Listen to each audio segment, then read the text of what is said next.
Una sa ating mga balita, iginiit ng International Criminal Court na may sapat na ebidensya ang pre-trial chamber sa kaso ni Senador Bato de la Rosa.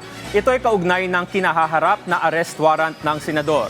Sa ngayon ay nananatili pa rin sa protective custody ng Senado si de la Rosa. Si RR Tubice sa sentro ng balita. Sa loob na ng Senado nagpalipas ng gabi si Senador Bato de la Rosa matapos tiyakin ni bagong Senate President Alan Peter Cayetano na hindi siya aarestuhin ng National Bureau of Investigation. Ito ay kasunod ng paghain ng warrant of arrest laban sa kanya mula sa International Criminal Court. Sa labas naman ng Senado, magdamag din na nagsagawa ng rally at prayer vigil ang mga taga-suporta ng Senador at ni dating Pangulong Rodrigo Duterte.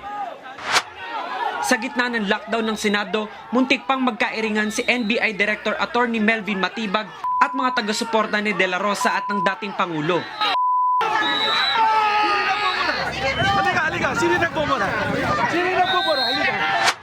Kalaunan ay pinapasok din si Matibag upang makipag-usap sa mga senador, pero sa labas, nanatiling magulo ang mga tagpo.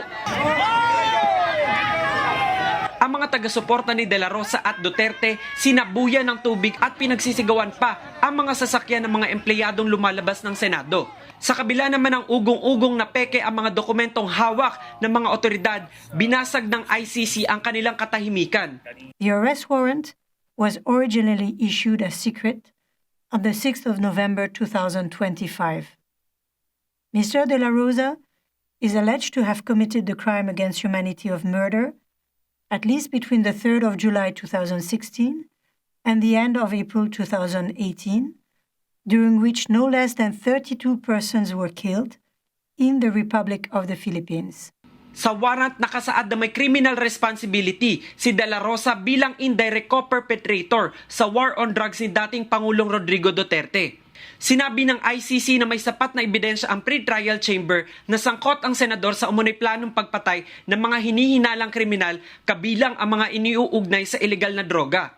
It is now for the national authorities to arrest and surrender the suspect to the ICC. Ikinatuwa naman ng Office of the Prosecutor ng ICC ang pagsasapubliko ng arrest warrant laban kay De La Rosa.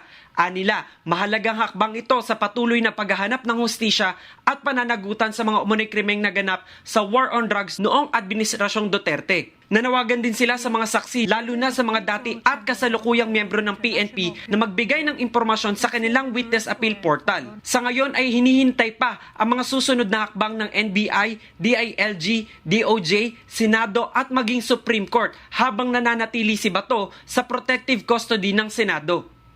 RR Tubice para sa Pambansang TV sa Bagong Pilipinas.